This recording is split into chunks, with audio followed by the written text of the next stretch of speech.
Bonjour les amis. Les quelques fois que je suis allé au Congo, ça fait 3 fois depuis 27 ans, je m'intéresse un peu à savoir comment va le pays.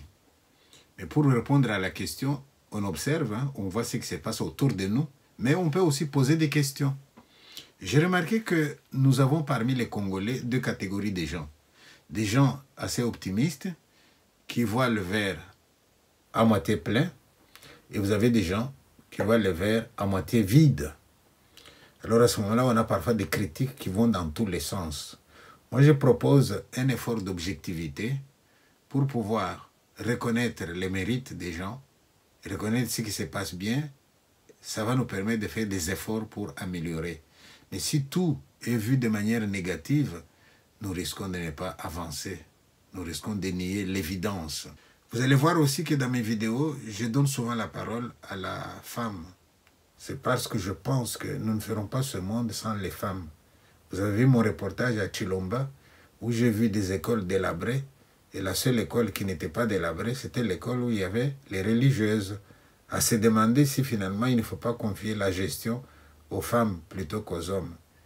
Alors, un autre exemple qui m'a séduit, c'est l'exemple des Kolwezi. Vous avez le témoignage de Madame la gouverneure qui dit tous les biens des travaux qui se font. Je trouve qu'il est quand même honnête de reconnaître qu'il y a des chantiers, qu'il y a des gens qui travaillent et des gens qui avancent. Sauf que le chantier est colossal, ça il fallait le reconnaître. Moustapha Kalambay, coordonnateur du mouvement citoyen Jeunesse en Action. Qu'est-ce que cela veut dire, Jeunesse en Action? La Jeunesse en Action est une association, est un mouvement de pression que les jeunes Kinois ont dû organiser pendant un certain moment pour mettre pression sur les dirigeants Kinois et en particulier et les dirigeants congolais en général pour obtenir ne serait-ce qu'un petit changement dans notre pays et en particulier notre ville. Est-ce que vous avez l'impression d'être écouté? Eh bien, je dirais que nos dirigeants ont des oreilles bouchées. Ils ne comprennent pas le langage écrit. Eux comprennent au moins la rue. Et des fois, ils nous étouffent dans nos mouvements de pression dans le riz de Kinshasa. Mais nous continuons et nous sommes sûrs et certains que les jours où la moitié des Kinois ou la moitié des Congolais comprendront ce que nous sommes en train de faire, plusieurs choses vont changer dans notre pays.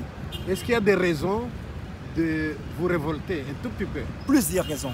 Plusieurs raisons. Regardez seulement la manière dont roulent ou circulent les Congolais dans leur propre ville. Regardez seulement les problèmes de transport dans notre pays, ça nous donne vraiment à quoi révolter. Quelqu'un qui quitte UPN, gare centrale, les matins, on paye 3000 francs. Mais quand il est 8h, il est 9h, gare centrale UPN, on paye encore 1000 francs. Mais à 15h, gare centrale UPN, ça devient 4000 francs. Tout ça parce qu'on sent l'absence de l'État. Et les Congomans que nous sommes, nous devrons nous révolter afin que les citoyens dirigeants comprennent que les citoyens dirigés souffrent et ils ont le devoir de mettre en ordre certaines choses pour que le pays marche. Pourtant, j'entends parler des chantiers ouverts à travers la République. Est-ce que c'est un leurre ou bien est-ce qu'il y en a quand même un peu, mais ce n'est pas suffisant? En tout cas, on sent qu'il y a des projets tape-œil. On sent qu'il y a des projets qui sont nos oreilles. Mais en réalité, il n'y a rien. Quand je rentre même dans les programmes 100 jours, on nous a parlé de la construction de 150 écoles. C'est écrit dans les programmes, mais aujourd'hui, on ne sait pas où est-ce qu'on a construit ne serait-ce qu'une seule école.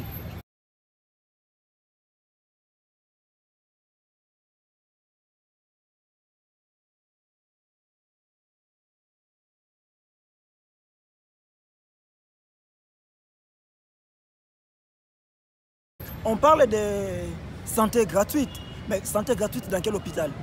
L'État, quel hôpital? Même un seul. Nous souffrons ici à Kinshasa, tout le monde ne se dirige que vers Mamaemo. La capacité d'accueil, Mamaemo a une capacité d'accueil de moins d'1 million de patients. Or, Kinshasa a plus de 12 millions de Congolais, de Kinois. C'est déjà un problème. Plusieurs chantiers, mal coordonnés et ça n'évolue pas. D'accord. Qu'est-ce que vous dites à vos frères qui sont en dehors du Congo? C'est que c'est ici leur pays. C'est ici la terre de leurs ancêtres. C'est ici qu'ils peuvent investir, qu'ils peuvent construire malgré la mauvaise foi des dirigeants. Ça, nous savons qu'il y a de ceux-là qui leur demandent au moins 20% des chiffres d'affaires et autres, mais nous leur demandons de ne pas lâcher de venir. Mais surtout, je leur demande toujours un service, qu'ils nous aident à ce que les enfants des politiciens congolais n'étudient pas en Europe, qu'ils les chassent là-bas, qu'ils viennent étudier ici, que ces politiciens congolais se sentent aussi concernés, que leurs enfants étudient ici, ils seront dans les devoirs d'arranger, d'améliorer tant soit peu le système éducatif congolais. Mais lorsque leurs enfants étudient ailleurs, ils ne sont pas concernés de ce qui se passe chez nous. Et vous êtes enseignant en même temps, vous? Je le suis. Et vous touchez combien par mois? En tout cas, le salaire de l'enseignant congolais actuellement, c'est 360 000 francs, ce qui équivaut à 180 $. Et les loyers, vous payez combien? Et en tout cas, on ne peut pas vivre de ces salaires. Impossible, parce que les loyers déjà, à Kinshasa, quand vous voulez une maison à chambre et salon, dans un milieu un peu bien, pour ne pas dire bien, dans un milieu un peu bien, allez dans les 80 $, allez dans les 160 000 francs congolais. Or, vous avez un salaire de 180 $. Déjà, presque la moitié de votre salaire va dans les loyers. Pour ne pas parler de transport, pour ne pas parler de soins médicaux. Donc, étant enseignant dans ces pays, on va travailler plus ou moins 50 ans pour avoir un seul salaire d'un mois d'un sénateur. Oui, c'est triste quand même. C'est très triste. Voilà, je vous remercie beaucoup. Merci beaucoup, professeur. Content de vous avoir rencontré. Merci beaucoup, professeur. Merci. Moi, j'ai vraiment ce réel plaisir de vous annoncer que la manière dont nous sommes en train de travailler, vous voyez d'autres sociétés qui travaillent même la nuit. Donc, c'était pour vous démontrer que en peu de temps, nous pouvons faire mieux.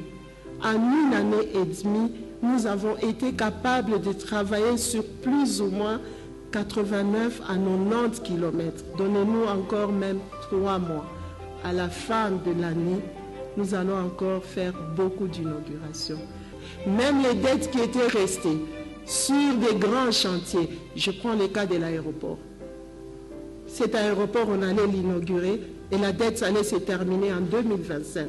J'ai fait les calculs, j'ai réduit le taux d'intérêt qui était pratiquement de 9 millions à 10 millions de dollars. Je l'ai réduit à 1 million et la dette va se terminer en septembre cette année au lieu de 2025.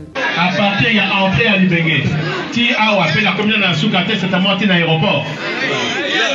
Bapoto ezali namoni bandako pe bakaba ezokota na bandako mpona ngai ezali esengo le reste eza kaka bakotinda bakorégler le problème ya technique wana ekopesa courant mais ezali esengo mpona nini parce que à partir ya courant d'abord il faut topesa président de la République. Merci. Voilà, je vous remercie. Si vous avez aimé, n'oubliez pas de vous abonner, il suffit de cliquer sur les liens qu'on vous montre là et on avance. Merci beaucoup. Ciao.